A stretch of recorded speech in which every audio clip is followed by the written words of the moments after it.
ಪ್ರೀತಿಯ ದ್ವಿತೀಯ P U ಸಿಯ ವಿದ್ಯಾರ್ಥಿಗಳೇ, ಎಲ್ಲರಿಗೂ ಕೂಡ ಮತ್ತೊಮ್ಮೆ ನಿಮ್ಮ ಆ್ಯನ್ಯುವಲ್ ಎಕ್ಸಾಮಿಗೆ ಶುಭವನ್ನು ಕೋರುತ್ತಾ ಈ ಒಂದು ವಿಡಿಯೋವನ್ನು ಅಪ್ಲೋಡ್ ಮಾಡುತ್ತಿದ್ದೇನೆ. ಎಕ್ಸಾಮ್ ಹೋಗೋಕ್ಕಿಂತ ಮುಂಚಿತವಾಗಿ ಈ ಎಲ್ಲ ಇನ್ಫಾರ್ಮೇಷನನ್ನು ತಿಳ್ಕೊಂಡ್ರೆ ಭಾಳ ಅನುಕೂಲ ಆಗುತ್ತೆ. ಇಲ್ಲಾಂದರೆ ಗಡಿಬಿಡಿನಲ್ಲಿ ಎಲ್ಲ ಓದಿದ್ದು ಮರ್ತೋಗ್ಬಿಡ್ತೀರಾ. ಏನೂ ಇಲ್ಲ.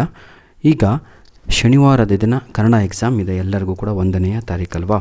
ಹಾಗಿದ್ರೆ ಏನೆಲ್ಲ ಕ್ರಮಗಳನ್ನು ಏನಂತೀರ ತಾವುಗಳು ಅನುಸರಿಸಬೇಕು ಅಂದರೆ, ಶಾರ್ಪ್ 9:15ಗೆ ತಾವುಗಳು ಸೆಂಟ್ರ್ ಹತ್ರ ಇದ್ದರೆ ಬಹಳ ಒಳ್ಳೆಯದು. 9:15 ಅರ್ಥ ಆಗುತ್ತಾ?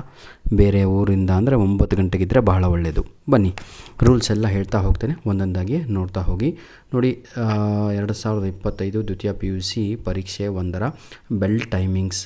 ಬೆಲ್ಲು ಯಾವ ಸಮಯಕ್ಕಾಗತ್ತೆ, ಎಲ್ಲಿ ನಿಮಗೆ ಎಂಟ್ರಿ, ಏನೆಲ್ಲ ಇದೆ ಅಂತ ಹೇಳ್ತಾ ಹೋಗ್ತೇನೆ, ಕೇಳಿ. ಫಸ್ಟ್ ಬೆಲ್ ಆಗುತ್ತೆ ನಿಮಗೆ. ಅದು ಎಷ್ಟು ಗಂಟೆಗೆ ಅಂದರೆ, ಮೊದಲನೆಯ ಬೆಲ್ ಅಂತ ಇದೆ ನೋಡ್ಬೋದು, 9:40 ಅಂತ ಹೇಳಿದರೆ 9:00ವರೆಗೆ ನಿಮಗೆ ಗೇಟ್ ಓಪನ್ ಆಗುತ್ತೆ. ಯಾವ ಕಾಲೇಜಲ್ಲಿ ಸೆಂಟ್ರ್ ಇದೆಯೋ ಆ ಕಾಲೇಜಿನ ಗೇಟು 9:00ವರೆಗೆ ಓಪನ್ ಆಗುತ್ತೆ. ಆ ಕಾಲೇಜಿನ ಗೇಟಿನ ಹೊರಗಡೆನೆ ಅಲ್ಲಿ ನಿಮ್ಮ ರಿಜಿಸ್ಟರ್ ನಂಬರು, ರೂಮ್ ನಂಬರ್ ಎಲ್ಲ ಡಿಸ್ಪ್ಲೇ ಆಗಿರುತ್ತೆ. 9:00ವರೆಗೆ ನಿಮಗೆಲ್ಲರಿಗೂ ಕೂಡ ಕಾಲೇಜಿನ ಒಳಗಡೆ ಬಿಡ್ತಾರೆ. 9:40ಕ್ಕೆ ತಾವುಗಳು ಆಲ್ರೆಡಿ ಕೂತ್ಕೊಂಡಿರ್ತೀರ ನಿಮ್ಮ ರೂಮ್ಗಳಲ್ಲಿ. ವಿದ್ಯಾರ್ಥಿಗಳು ಪರೀಕ್ಷಾ ಕೊಠಡಿಯೊಳಗೆ ಪ್ರವೇಶಿಸುವುದು 9:40ಕ್ಕೆ ಆಲ್ರೆಡಿ ತಾವುಗಳು ಆಸನರಾಗಿರ್ತೀರ, ಅಂದರೆ ಸಿಟ್ಟಿಂಗ್ ಪೊಸಿಷನಲ್ಲಿ ಇರ್ತೀರ. ಹಾಗಾಗಿ ಎಲ್ಲ ವಾಶ್ರೂಮು ಅದು ಇದು ಎಲ್ಲ ಮುಗಿಸ್ಕೊಂಡು ನಿಮ್ಮ ಹಾಲ್ ಟಿಕೆಟು, ನಿಮ್ಮ college ID card is compulsory. Your college ID card is compulsory to your exam. ನಿಮ್ಮ ಕಾಲೇಜ್ ID ಕಾರ್ಡು ಕಂಪಲ್ಸರಿ ಆಗಿದೆ. ದಯವಿಟ್ಟು ನಿಮ್ಮ ಕಾಲೇಜಲ್ಲಿ ನಿಮ್ಗೆ ಕೊಟ್ಟಿಲ್ಲ ಅಂದರೆ ದಯವಿಟ್ಟು ಅವ್ರ ಹತ್ರ ಇಸ್ಕೊಳ್ಳಿ, ಆಯಿತಾ? ಯಾವ ಕಾಲೇಜಿನಿಂದ ಅಂತ ಹೇಳ್ಬಿಟ್ಟು ನಿಮ್ಮ ಫೋಟೋ ಎಲ್ಲದೂ ಕೂಡ ಅದರಲ್ಲೇ ಇರುತ್ತೆ. ಅದನ್ನೇ ತೆಗೆದುಕೊಂಡು ನಿಮ್ಮ ಹಾಲ್ ಟಿಕೆಟ್ ಜೊತೆ ಅವರು ಟ್ಯಾಲಿಯನ್ನು ಮಾಡ್ತಾರೆ. ಇನ್ನೊಂದು ಪ್ರಶ್ನೆ ಪ್ರೀತಿಯ ವಿದ್ಯಾರ್ಥಿಗಳೇ, 9:40ಕ್ಕೆ ತಾವುಗಳು ಕೂತ್ಕೊಂಡಿರ್ತೀರ, ಅರ್ಥ? ಆವಾಗ ನಿಮಗೆ ಹಾಲ್ ಟಿಕೆಟು ಹಾಗೂ ನಿಮ್ಮ ID card, school ID card ಎರಡೂ ಕೂಡ ಚೆಕ್ ಮಾಡಲಾಗುತ್ತೆ ನಿಮ್ಮ ಫೇಸಿನ ಜೊತೆ. 10 ಗಂಟೆಗೆ ಇನ್ನೊಂದು ಬೆಲ್ ಆಗುತ್ತೆ. ಆ ಸಮಯಕ್ಕೆ ನಿಮಗೆ ಆಲ್ರೆಡಿ ಪ್ರಶ್ನೆ ಪತ್ರಿಕೆ ಕೈಯಲ್ಲಿರುತ್ತೆ ನಿಮ್ಮದು. ಶಾರ್ಪ್ 10ಗೆ ಅಂದರೆ 9:55ಗೆ ಹಿಂಗೆ ಓಪನ್ ಮಾಡ್ತಾ ಇರ್ತಾರೆ. ಶಾರ್ಪು 10 ಗಂಟೆಗೆ ನಿಮ್ಮ ಕೈಯಲ್ಲಿ ಏನಿರುತ್ತೆ ಅಂತ ಹೇಳಿದರೆ ಕ್ವಶನ್ ಪೇಪರ್ ಇರುತ್ತೆ. 10 ಗಂಟೆಯಿಂದ ನೆನಪಿರಲಿ, ಅರ್ಥ ಆಗತ್ತಲ್ವ? 10 ಗಂಟೆಯಿಂದ ತಾವುಗಳು ಏನು ಮಾಡ್ತೀರಾ, 10:10ವರೆಗೂ ಆ ಕ್ವಶನ್ ಪೇಪರನ್ನು ಪಟ ಅಂತ ಏನೇನಿದೆ, ಏನು ಕತೆ ಅಂತ ಎಲ್ಲ ಓದ್ಕೊಂತೀರ. ಕ್ಲಿಯರ್? 10 ನಿಮಿಷ ಆಯಿತಾ? ಇನ್ನು 10 ಏನು ಮಾಡ್ತಾರೆ, 10 ಗಂಟೆವರೆಗೂ ಓದ್ತೀರ. 10:10ಕ್ಕೆ ನಿಮಗೆಲ್ಲರಿಗೂ ಕೂಡ ಆನ್ಸರ್ ಬುಕ್ಲೆಟನ್ನು ಕೊಡಲಾಗುತ್ತೆ. ಕೆಲವೊಂದು ಕಡೆ ಆನ್ಸರ್ ಬುಕ್ಲೆಟನ್ನು ಮುಂಚಿತವಾಗಿಯೇ ಕೊಟ್ಬಿಡ್ತಾರೆ, ಏನೂ ತೊಂದರೆ ಇಲ್ಲ. ತುಂಬಲಿ ಮಕ್ಕಳು ಸಮಯವನ್ನು ವ್ಯರ್ಥ ಮಾಡುವುದು ಬೇಡ ಅಂತ, ಆಯಿತಾ? ಆದರೆ ರೂಲ್ಸ್ ಇರುವಂಥದ್ದು ಹೀಗೆ. ಮೊದಲು ಪ್ರಶ್ನೆ ಪತ್ರಿಕೆಯನ್ನು ಕೊಡಬೇಕು, 15 ನಿಮಿಷಗಳ ಕಾಲ ಓದಲಿಕ್ಕೆ, ನಂತರದಲ್ಲಿ ಉತ್ತರ ಪತ್ರಿಕೆಯನ್ನು ಕೊಡಬೇಕು ಅಂತ. 10:15 4ನೆಯ ಬೆಲ್ ಆಗುತ್ತೆ. 10:15ಕ್ಕೆ ವಿದ್ಯಾರ್ಥಿಗಳು ಉತ್ತರ ಬರೆಯಲು ಪ್ರಾರಂಭಿಸುತ್ತಾರೆ. 10:10ಕ್ಕೆ ನಿಮಗೆಲ್ಲರಿಗೂ ಕೂಡ ಉತ್ತರ ಪತ್ರಿಕೆಗಳನ್ನು ಕೂಡ ಕೊಡ್ತಾರೆ. 10:15ಗೆ ತಾವುಗಳು ಆನ್ಸರನ್ನು ಬರೀಲಿಕ್ಕೆ ಪ್ರಾರಂಭವನ್ನು ಮಾಡಬಹುದು.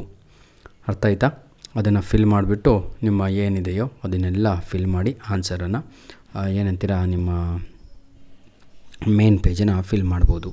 10:15ಕ್ಕೆ 10:00ವರೆಗೆ ನನ್ನ ಪ್ರೀತಿಯ ವಿದ್ಯಾರ್ಥಿಗಳೇ ಏನು ಮಾಡ್ಬೋದು ನೀವು ಅಂದರೆ, ಅರ್ಧ ಗಂಟೆ ಮತ್ತೊಂದು ಬೆಲ್ ಆಗುತ್ತೆ. ಏನಕ್ಕೆ ಅಂದರೆ, ಇನ್ನೂ ಪ್ರಾರಂಭ ಮಾಡಿಲ್ಲ ಅಂದರೆ ಬರೀಲಿಕ್ಕೆ ದಯವಿಟ್ಟು ಪ್ರಾರಂಭವನ್ನು ಮಾಡಿ ಅಂತ 10:00ವರೆಗೆ ಒಂದು ನಿಮಗೆ ಬೆಲ್ ಆಗುತ್ತೆ. ಯಾಕೆಂದರೆ ಆಲ್ರೆಡಿ ಅರ್ಧ ಗಂಟೆ ಆಯಿತು ನೀವು ಪ್ರವೇಶ ಮಾಡಿ, ಅರ್ಧ ಗಂಟೆ ಮುಗಿದೋಯ್ತು. ನಿಮ್ಮ ಜೀವನದ 3 ಗಂಟೆ ಕಾಲ ಇರುವಂಥದ್ದು ಎಕ್ಸಾಮ್ ಬರೀಲಿಕ್ಕೆ. ಅರ್ಧ ಗಂಟೆ ಬರೀ ಕ್ವಶನ್ ಪೇಪರ್ ಇಸ್ಕೊಂಡು ಆನ್ಸರ್ ಪೇಪರ್ ಇಸ್ಕೊಂಡು ನೋಡಿದ್ದಕ್ಕೆ ಅರ್ಧ ಗಂಟೆ ಆಗೇ ಹೋಯ್ತು. ಉಳಿದಿರುವಂಥದ್ದು ಕೇವಲ 2.5 ಗಂಟೆ ಮಾತ್ರ. ಅದನ್ನು ಚೆನ್ನಾಗಿ ಉಪಿಸ್ಕೊಂಡು ಚೆನ್ನಾಗಿ ಬರಿಬೇಕು. ನೋಡಿ, 10:00ವರೆಗೆ ಬೆಲ್ ಆಗುತ್ತೆ ತಮ್ಮ, ಯಾರ್ಯಾರು ಇನ್ನೂ ಬರೀಲಿಕ್ಕೆ ಸ್ಟಾರ್ಟ್ ಮಾಡಿಲ್ವೋ ಬರೀರೋ ಅಂತ. ನೆಕ್ಸ್ಟು 12:00ವರೆಗೆ ಇನ್ನೊಂದು ಬೆಲ್ ಆಗುತ್ತೆ. ನೋಡಿ, 2 ಗಂಟೆಗಳ ಗ್ಯಾಪು. 12:00ವರೆಗೆ ಒಂದು ಬೆಲ್ ಆಗುತ್ತೆ. ಆ ಬೆಲ್ಲು ನಿಮಗೆ ಎಚ್ಚರಿಕೆ ಗಂಟೆ. ನಿಮ್ಮ ಜೀವನ ಇಲ್ಲಿಗೆ ಮುಕ್ತಾಯ ಆಯಿತು ಕಣ್ರು. 2 ಗಂಟೆ ಆರಾಮಾಗಿ ಕೂತ್ಕೊಂಡ್ರಿ ಅಥವಾ ಬರೆದ್ರಿ, ಅದೆಲ್ಲ ನಿಮಗೆ ಬಿಟ್ಟಿರುವಂಥದ್ದು.